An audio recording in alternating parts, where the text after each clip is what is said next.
गर्मी में ऊंचे पहाड़ पर बहू का ससुराल, खेती और नदी। पहाड़ों पर बने पुराने लकड़ी के घर में सुबह से हलचल मची हुई है। आंगन में कपड़े सूख रहे हैं, बर्तन साफ हो रहे हैं और चूल्हे पर खाना बन रहा है। कल घर के सबसे छोटे बेटे मोहन की बारात जानी है, इसलिए पूरा परिवार तैयारियों में लगा हुआ है। अरे बहू, जल्दी जल्दी काम खत्म करो, कल सुबह हमें बारात लेकर नीचे गांव भी उतरना है। हाँ माँ जी, बस ये सब्जियां काट दो, फिर बाकी काम भी कर लेंगे। काम तो जल्दी करना ही पड़ेगा क्योंकि नीचे उतरने में ही 1 घंटा लग जाता है। ऊपर से माँ जी को लेकर चलो तो बारात से पहले ही हमारी विदाई निकल जाएगी। हाँ हाँ हाँ हाँ, खूब हंस लो, जब मेरी उम्र में आओगी ना तो पता चलेगा। माँ जी, नई बहू आएगी तो क्या वो यहाँ एडजस्ट कर पाएगी? क्यों नहीं कर पाएगी, धीरे धीरे सब सीख जाते हैं। हम लोग भी तो आए थे ना एक दिन। और क्या, हमारा पहाड़ वाला घर इतना भी बुरा नहीं है, ऊपर कम से कम ठंडी हवा तो आती है। अगली सुबह घर में अफरा तफरी मची हुई है। तेज गर्मी के बावजूद सभी जल्दी जल्दी काम कर रहे हैं। कोई रसोई में खाना बना रहा है तो कोई नीचे नदी से पानी भरकर ला रहा है। अरे वो पानी का घड़ा इधर रख दो, खाना भी आधा बाकी है और तुम लोग ऐसे घूम रहे हो जैसे बारात आज नहीं अगले साल जानी हो। आज तो सुबह से पसीने में हालत खराब हो गई है। अरे नीचे वाले खेत में पानी छोड़ दिया था ना, कोई जाकर देख आया क्या? अरे माँ, आज भी खेत की ही चिंता है। आज तो मोहन की बारात जानी है। खेती नहीं देखेंगे तो घर कैसे चलेगा बेटा, खेत ही तो हमारा सहारा है। घर के एक कोने में दूल्हा मोहन शादी के लिए तैयार हो रहा है। उसके बड़े भाई उसकी पगड़ी बांध रहे हैं। भैया, ऊपर वाले खेत की मेड़ देखी थी ना, बारिश हुई तो मिट्टी बह जाएगी। हाँ हाँ, कल ही ठीक कर दी थी। अरे आज तो शादी पर ध्यान दे दे, खेत कहीं भागे नहीं जा रहे हैं।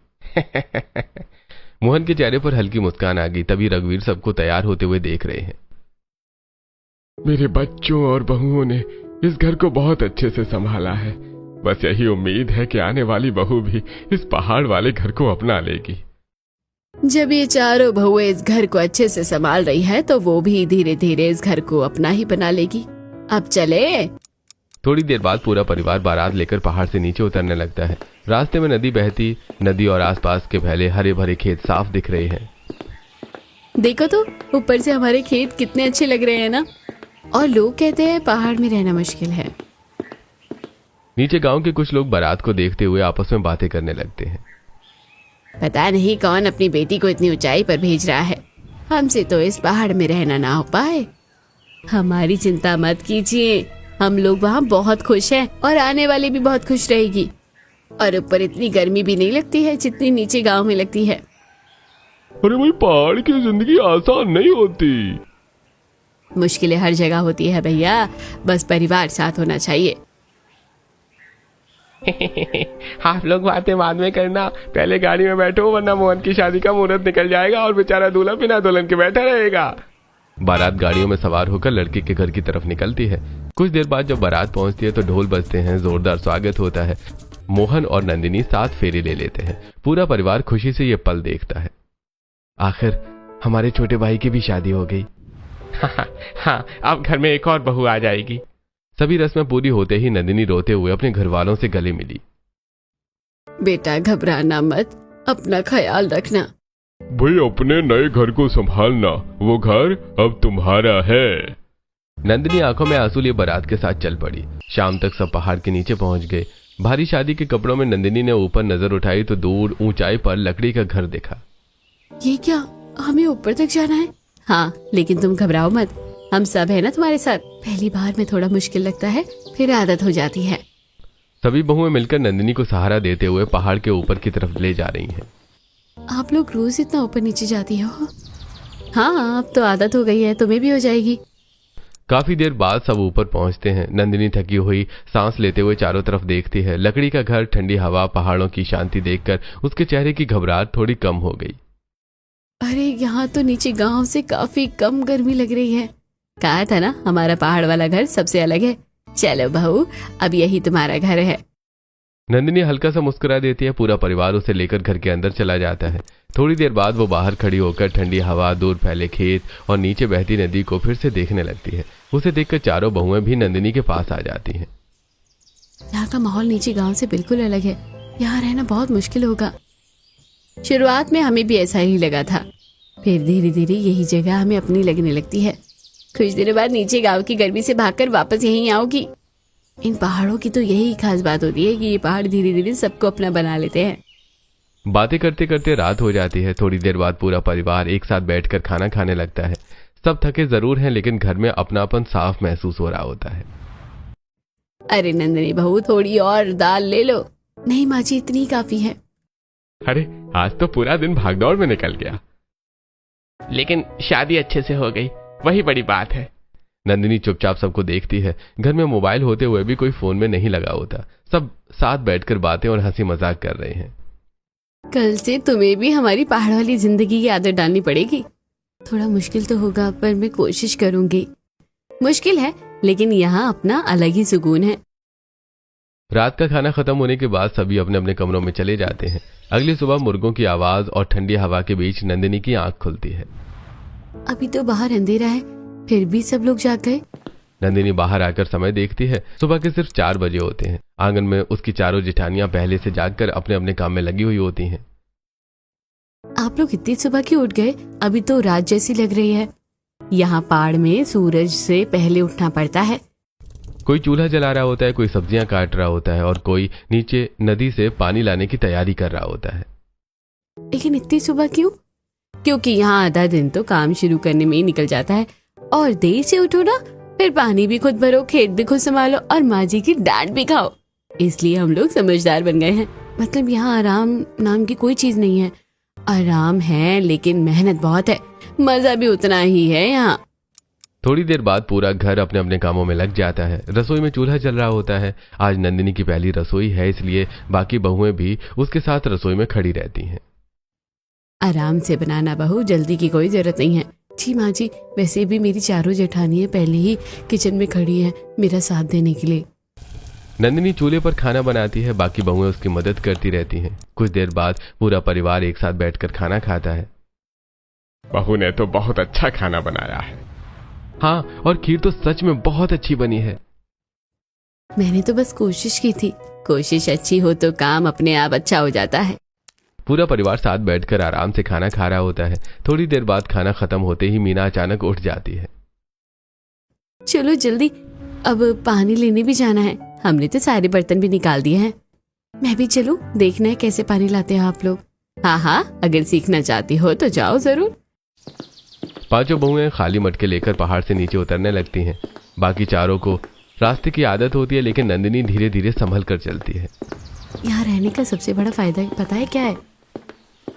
यही कि पहाड़ों पर गर्मी कम लगती है। या कोई और? यहाँ जिम जाने की जरूरत नहीं पड़ती। रोज इतना ऊपर नीचे करो, अपने आप फिट रहोगे। और मोटे रहने का तो सवाल ही नहीं। मेहनत भी बहुत करनी पड़ती है। पानी के लिए रोज नीचे उतरना आसान थोड़ा होता है। सच में काफी मेहनत है यहाँ। सभी बहुएं नदी पर पहुंचकर मटकों में पानी भरती हैं। थोड़ी देर बाद सब सिर पर मटके रखकर वापस पहाड़ चढ़ने लगती हैं। नंदिनी भी उन्हें देखकर मटका उठाने की कोशिश करती है। संभल कर, धीरे धीरे आदत हो जाएगी। काफी मेहनत के बाद सभी घर पहुंच जाती हैं। बाहर रघुवीर जी पहले से दरवाजे पर खड़े होते हैं। अरे बहू, तुम तो अभी कल ही आई हो और काम में भी लग गई। सब लोग काम कर रहे थे तो मैंने सोचा मैं भी कर लूं। ये तो अच्छी बात है बेटा। तो फिर चलो, तुम लोगों को खेत भी दिखा देता हूँ। रघुवीर जी अपने पांचों बहुओं को लेकर पहाड़ों के बीच बने खेतों की तरफ जाते हैं। सीढ़ी नुमा खेत एक के ऊपर एक बने हुए हैं। कहीं राजमा लगा है, कहीं टमाटर, कहीं दूसरी सब्जियां। इतने सारे खेत हमारे हैं? हाँ बेटा, यही हमारी जिंदगी है। इन खेतों से सिर्फ कमाई नहीं जुड़ी, हमारी यादें भी जुड़ी हैं। और यही खेत हमारा घर चलाते हैं। नंदिनी चुपचाप सीढ़ी नुमा खेतों को देख रही होती है। चारों तरफ हरियाली और ठंडी हवा चल रही होती है। पहाड़ की जिंदगी मुश्किल जरूर थी, लेकिन उस परिवार का अपनापन और मेहनत अब उसे समझ आने लगी थी। बेटा, सिर्फ घर का खर्च ही नहीं चलता इन खेतों से, ये तो हमारी पूरी जिंदगी है। सुबह से शाम तक पूरा परिवार यही मेहनत करता है। पहले ये खेत इतने अच्छे नहीं थे। पिताजी और माँ ने बहुत मेहनत की है इनको बनाने में। धीरे धीरे करके ये सब तैयार हुआ। सच कहूँ तो मैंने कभी नहीं सोचा था कि पहाड़ पर भी इतनी अच्छी खेती हो सकती है। शुरुआत में तो हमें भी यही लगता था। यहाँ के लोग और जगह बहुत अच्छी है, लेकिन कभी कभी लगता है मुश्किल भी होती होगी। लाइट चली जाती है, नेटवर्क भी नहीं आता है, फिर खेती और पानी का इतना काम, ये सब कैसे संभालते हैं आप लोग? उसका भी इंतजाम है। नीचे जो नदी है ना, वहां से छोटी छोटी नालियां बनाई है। हर खेत के लिए अलग रास्ता है पानी का। नीचे गांव में लोग पानी के लिए परेशान हो जाते हैं, लेकिन ऊपर वाले की दया से हमें कभी पानी की कमी नहीं हुई। और यहाँ की हवा भी अच्छी है। नीचे जितनी गर्मी पड़ती है ना, उतना यहाँ महसूस नहीं होती। चलो अब बातें बहुत हो गई, थोड़ा बहुत काम कर लेते हैं। नई बहू की भी असली पहाड़ी जिंदगी दिखा देते हैं। मैं भी काम करूंगी। धीरे धीरे करना, अभी तुम्हें आदत नहीं है। हाँ, मैं ध्यान रखूंगी। सभी लोग अपने अपने कामों में लग जाते हैं। कोई घास निकाल रहा होता है, कोई मिट्टी ठीक कर रहा होता है। नंदिनी भी बाकी बहुओं को देखकर धीरे धीरे काम सीखने लगती है। देखना कुछ दिनों बाद तुम भी हम लोगों की तरह तेज काम करने लगोगी। अभी तो मुझे बहुत दिक्कत हो रही है। शुरुआत में सबको ऐसे ही लगता है। दोपहर होते होते धूप तेज हो जाती है, लेकिन कोई काम रोक नहीं रहा होता। तभी एक गांव की औरत वहां आती है और बोलती है, अरे भाई जी, नीचे वाली नाली में फिर मिट्टी भर गई है। अगर आज साफ नहीं हुई ना तो ऊपर वाला खेत सूख जाएगा। सुबह तक तो ठीक थी। इतनी मेहनत से फसल तैयार हुई है, अगर पानी रुक गया तो दिक्कत हो जाएगी। फिर जल्दी साफ क्यों नहीं करते? खेत सूख गया तो सारी मेहनत खराब हो जाएगी। अकेले थोड़ा मुश्किल होता है। चलो सभी मिलकर साफ करते हैं। पूरा परिवार एक साथ नीचे नाली की तरफ जाने लगता है। पांचों बहुएं भी उनके साथ होती हैं। रमेश, उधर वाले पत्थर हटाओ। हाँ, और मिट्टी इधर जमा हो गई है। सभी लोग मिलकर नाली साफ करने लगते हैं। कोई हाथों से मिट्टी निकाल रहा होता है, कोई बड़े पत्थर हटाता है। आज तो सच में बहुत मेहनत हो रही है। पहाड़ में रहना इतना आसान थोड़ी ना है, लेकिन मजा भी आ रहा है। बस यही तो हमारी जिंदगी है। अब नाली साफ हो जाती है और पानी खेतों में जाने लगता है। खुश, आ गया पानी। हाँ चलो, अब खेत नहीं सूखेगा। भगवान का शुक्र है। सच में सबका साथ होता है तो काम जल्दी हो जाता है। यही तो परिवार की ताकत होती है। यहाँ हर काम मिलकर होता है। अब जल्दी घर चलते हैं, मुझसे तो खड़ा भी नहीं हुआ जा रहा। और घर पहुंचते ही फिर काम भी करना है। अब समझ आ रहा है कि आप लोग इतने फिट क्यों रहते हो। हमने पहले बोला था ना, यहाँ जिम की जरूरत नहीं पड़ती। धीरे धीरे पूरा परिवार वापस पहाड़ वाले घर की तरफ लौटने लगता है। सभी थक गए थे। पहले सब लोग नहा लो, फिर खाना खाएंगे। मेहनत तो बहुत है यहाँ, लेकिन उसका फल भी अच्छा मिलता है। अब समझ आ रहा है।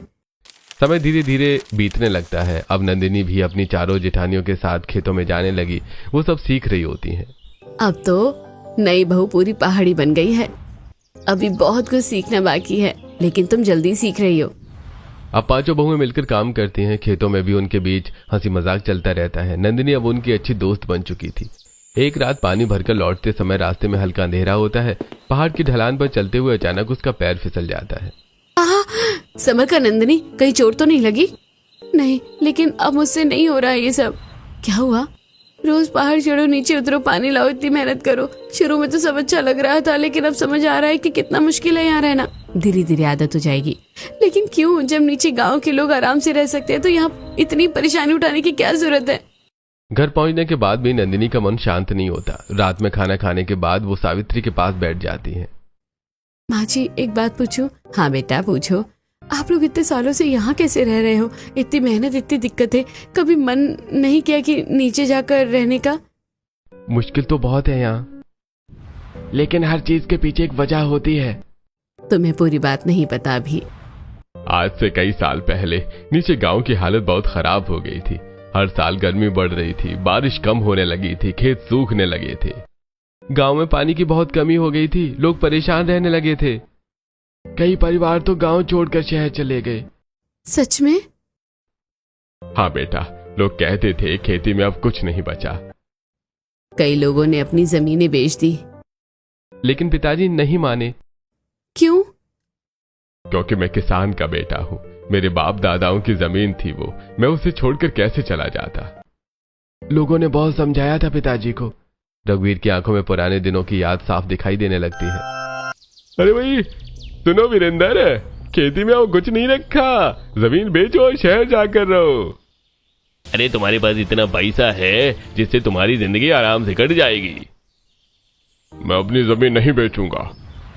फिर क्या करोगे, सूखे खेतों में बैठे रहोगे? मैं किसान हूँ, खेती छोड़कर शहर में जाकर नहीं रह सकता। नंदिनी ध्यान से पूरी बात सुन रही होती है। तब तुम्हारे दादा ससुर ने पहाड़ वाली जमीन खरीदने का फैसला किया, लेकिन वहां तो कुछ भी नहीं रहा होगा। हाँ, सिर्फ पत्थर और जंगल। लोग पिताजी का मजाक उड़ाते थे। रघुवीर को पुराने दिन याद आने लगते हैं जब वो छोटे थे। अरे भाई, पागल हो गए हो क्या? पहाड़ पर कौन रहता है? अरे कल को वहीं फंस जाओगे। मेहनत करने वाला कहीं भी रह सकता है। हम सभी लोग डर गए थे शुरुआत में कि यहाँ जीवन कठिन होने वाला है, लेकिन मुझे भरोसा था कि मेहनत रंग लाएगी। धीरे धीरे पूरा परिवार उस पहाड़ पर रहने लगा। शुरुआत के दिन बहुत कठिन थे। पानी लाने के लिए बहुत दूर जाना पड़ता था। घर भी खुद ही बनाया था हमने। खुद बनाया? हाँ बेटा, एक एक लकड़ी जोड़कर। तुम्हारे ससुर जी सुबह से शाम तक काम करते रहते थे। पहले यहां खेत भी नहीं थे। पत्थर हटाए गए, मिट्टी जमाई गई, तब जाकर ये खेत बने। इतनी मेहनत थी, लेकिन उम्मीद भी थी। पूरा परिवार चुपचाप रघुवीर की बातें सुन रहा होता है। मैंने हमेशा सोचा, अगर हम लोग यहां टिक गए ना, तो आने वाले समय में यही जगह हमारा सहारा बनेगी। और वही हुआ। नीचे गांव में लोग पानी के लिए परेशान रहते हैं, लेकिन यहाँ हमारे खेत हर साल अच्छे होते जा रहे हैं। मुश्किलें आज भी है, सुकून भी है यहाँ। मैं शायद जल्दी घबरा गई थी। नई जगह में सबको समय लगता है। हमें भी शुरुआत में लगता था कि हम नहीं रह पाएंगे यहाँ, लेकिन अब नीचे गांव में 2 दिन रह लो तो वापस पहाड़ याद आने लगता है। अब समझ आ रहा है कि आप लोग इस जगह से इतना प्यार क्यों करते हैं। बेटा, जगह अच्छी या बुरी नहीं होती, साथ रहने वाले लोग अच्छे होने चाहिए। और मेहनत से डरना नहीं चाहिए। अब मैं भी सीख जाऊंगी, बस यही चाहिए। रात काफी हो चुकी होती है। पहाड़ों के बीच ठंडी हवा चल रही होती है। पूरा परिवार वहीं बैठा बातें कर रहा होता है। अब नंदिनी के चेहरे पर पहले जैसी घबराहट नहीं होती। कल सुबह फिर जल्दी उठना है और पानी भी भरने जाना है। अब तो आदत डालनी ही पड़ेगी। अरे बस ऐसे ही मिलकर रहो, यही इस घर की असली ताकत है। घर शांत दिखाई दे रहा था, लेकिन उसके अंदर बैठे लोग अपने संघर्ष और मेहनत के साथ एक दूसरे का सहारा बने हुए होते हैं। रघुवीर की बातें सुनते सुनते नंदिनी चुप हो जाती है। तभी गोपाल पुराने दिनों की बातें याद करते हुए हल्का मुस्कुराता है। दादाजी और पिताजी जब पहाड़ वाली जमीन खरीद कर आए थे ना, तब पूरे गांव ने हमारा खूब मजाक उड़ाया था। क्या कहते थे लोग? कोई कहता था कि ये लोग पागल हो गए हैं। रिश्तेदार तक बोलते थे कि इतनी मुश्किल जगह पर कौन रहता है। रघुवीर को अपने पुराने दिन याद आने लगते हैं। उस समय पहाड़ पर सिर्फ पत्थर, झाड़ियां और टूटी जमीन थी। अरे भाई वीरेंद्र, इतनी अच्छी जमीन छोड़कर यहाँ जंगल में रहने आ गए? अरे कल को पानी के लिए तरसोगे। अरे शहर जाकर आराम से रह सकते थे, लेकिन नहीं, इन्हें पहाड़ पर खेती करनी है। मेहनत करने वाले आदमी कहीं भी जा सकता है। अरे अच्छा, फिर यहीं रहकर दिखाओ पूरी जिंदगी। उसके बाद दादाजी अपनी जमीन हमें देकर इस दुनिया से चले गए, ताकि हमारा परिवार भूखा न रहे, क्योंकि उन्हें पता था कि उनके खून में कड़ी मेहनत है और हार मानने वालों में से हम नहीं है। शुरुआत में सच में बहुत मुश्किल थी। बरसात में रास्ते टूट जाते थे। कई बार खाना बनाने तक की दिक्कत हो जाती थी, लेकिन पिताजी रोज सुबह उठकर काम में लग जाते थे। रघुवीर अपने हाथों से पत्थर हटाते, मिट्टी बराबर करते और लकड़ियां ढोते हुए आने लगते हैं। अरे रघुवीर, ये पहाड़ खेत नहीं बनने वाला, मैंने छोड़ दो। आज नहीं तो कल बनेगा जरूर। धीरे धीरे रघुवीर और उनके परिवार ने पहाड़ पर छोटा सा लकड़ी का घर बनाया, फिर पत्थर हटाकर सीढ़ीनुमा खेत तैयार किए। दिन भर काम करते थे हम लोग, रात को शरीर दर्द करता था। लेकिन जब पहली बार खेत में फसल होगी ना, तब पिताजी की खुशी देखने वाली थी। नीचे गांव वाले भी देखने आए थे। गांव के वही लोग खेतों को देखकर हैरान रह गए थे। अरे भाई, सच में खेती हो गई यहाँ? इतना अच्छा राजमा कैसे उगा लिया? मेहनत से। उसके बाद धीरे धीरे लोगों का मजाक भी बंद हो गया। और अब वही लोग कहते हैं कि पहाड़ पर रहना समझदारी है। मतलब शुरुआत में किसी ने साथ नहीं दिया। बहुत कम लोगों ने, लेकिन हमें खुद पर भरोसा था। और आज देख लो, खेत भी है, पानी भी है और सुकून भी है। नीचे गांव में लोग गर्मी से परेशान रहते हैं, यहाँ कम से कम ठंडी हवा तो मिलती है। अब समझ आ रहा है कि आप लोग इस जगह को छोड़ना क्यों नहीं चाहते थे। बेटा, इंसान जहां अपनी मेहनत लगाता है ना, उससे लगाव अपने आप हो जाता है। रात काफी हो चुकी होती है, पहाड़ों के बीच ठंडी हवा चल रही होती है, पूरा परिवार बाहर बैठा बातें कर रहा होता है। बेटा, बस एक बात हमेशा याद रखना। कौन सी बात पिताजी? ये पहाड़ वाला घर कभी मत छोड़ना। ये खेत, ये नदी, यही हमारी पहचान है। तुम्हारे पिताजी ने अपनी पूरी जिंदगी लगा दी यहाँ। बहुत मुश्किल से ये सब बनाया है हमने। बस चाहता हूँ कि आने वाले लोग भी इसे संभाल कर रखें। मैं भी कितनी गलत सोच रही थी। नई जगह को समझने में थोड़ा समय लगता है। हमें भी शुरुआत में बहुत दिक्कत होती थी। अब नीचे गांव में 2 दिन रह लो तो पहाड़ याद आने लगता है। उस रात नंदिनी देर तक जागती रहती। अब उसे समझ आने लगा था कि परिवार वहां सिर्फ जिद से नहीं, बल्कि उस जगह से गहरे लगाव की वजह से रह रहा है। अगली सुबह गर्मी बहुत बढ़ जाती है। नीचे गांव में पानी की परेशानी और बढ़ चुकी होती है। कई खेत सूखने लगे होते हैं। नीचे गांव की हालत ठीक नहीं लग रही है। इस बार गर्मी बहुत ज्यादा पड़ रही है।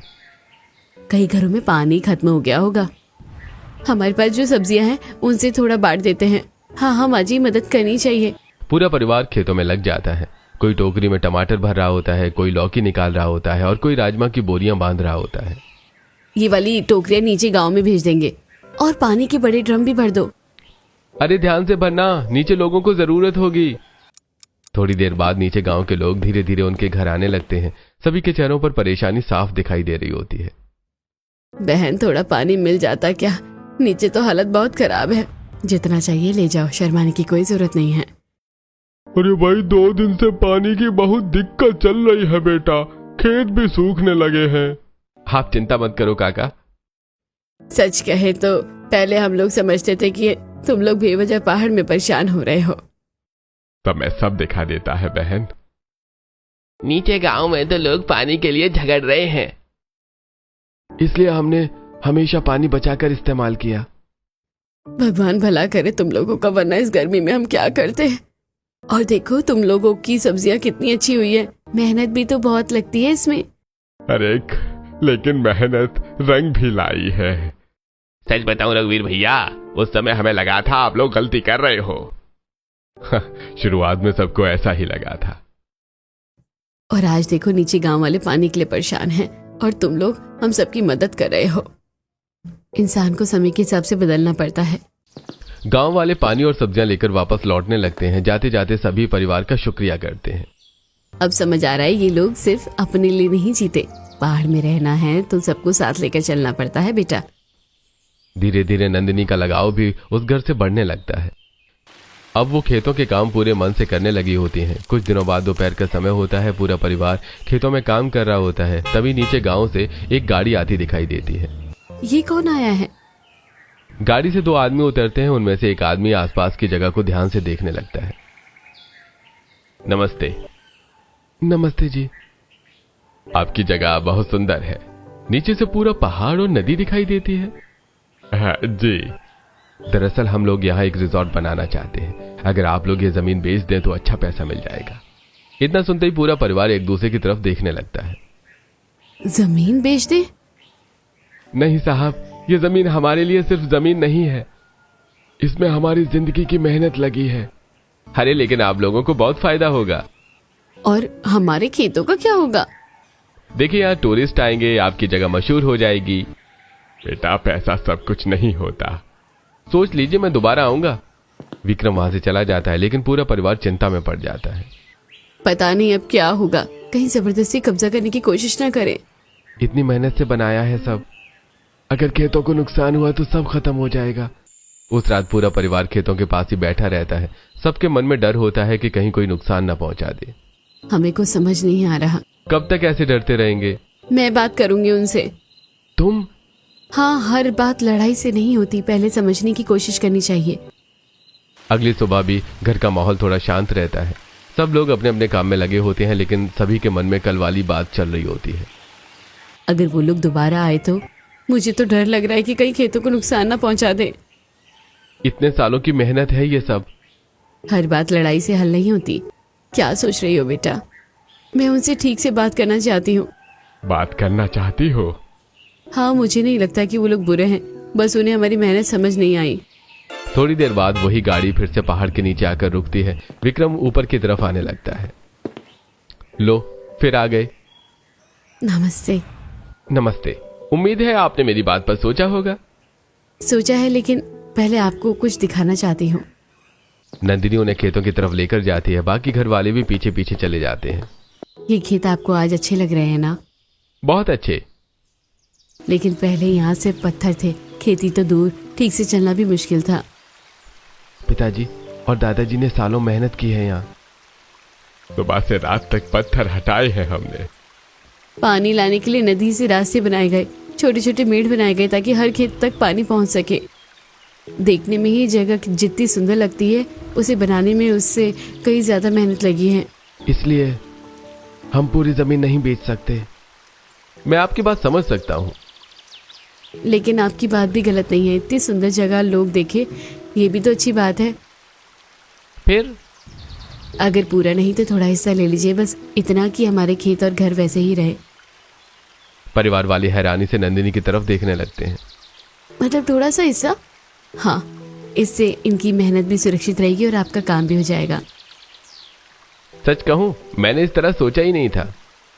लेकिन खेतों को कोई नुकसान नहीं होना चाहिए। हाँ हाँ, बिल्कुल नहीं। अगर हमारी खेती और घर वैसे ही रहेंगे तो हमें भी दिक्कत नहीं है। विक्रम वहां से चला जाता है। उसके जाने के बाद पूरा परिवार घर के बाहर बैठकर बातें करने लगता है। बात तो सही कही नंदिनी ने, और इससे गांव वाले भी यहाँ आएंगे। बस शांति बनी रहनी चाहिए। मुझे लगता है ठीक रहेगा। हमारी नई बहू समझदार निकली। कुछ महीनों बाद पहाड़ किनारे छोटा सा सुंदर रिसोर्ट बन जाता है। लकड़ी का वो रिसोर्ट पहाड़ों के बीच बहुत खूबसूरत दिखता है। अब दूर दूर से लोग वहां आने लगे होते हैं। खेत और पहाड़ी घर देखकर कई लोग हैरान रह जाते हैं।